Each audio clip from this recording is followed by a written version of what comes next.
kwako kwa jina la Yesu. Natangaza ile mimba ya biashara, mimba ya kazi kwa jina la Yesu. Nikapashana na masekete na kata zile kamba ambazo zimefunga akili yako, zimefunga uwezo wako wa kuzaa.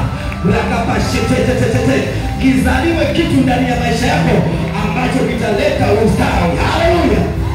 Rakapashete. Hii mimba inayotangazwa sio mimba ya kawaida. Sio kama watu wengine waliozaliwa, hapana. Huyu anayezaliwa anazaliwa mtu mwingine kabisa. Mtu atakayekomboa taifa lote na dunia yote. Haleluya. Azaliwe kwako mtu wa aina hiyo kwa jina la Yesu. Izaliwe biashara ya aina hiyo. Izaliwe kazi ya aina hiyo kwa jina la Yesu. Mwanangu, nataka nikwambie jambo moja. Unaweza ukapata fedha hata kama ni milioni 10 leo. Kama hizo milioni 10 hazina, sio mimba ya aina ya Yesu, hauwezi kupokea kitu chochote. Majeshi. Narudia tena.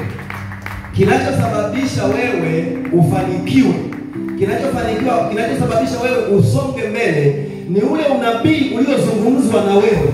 Na Bwana akasema hii mimba isiwe mimba ya kawaida kwa sababu ni ya maajabu. Haleluya. Nasema kwako watokee watu mwezi huu. Kuna watu wengi umekutana nao lakini hawajai kukusaidia chochote. Ila huu mwezi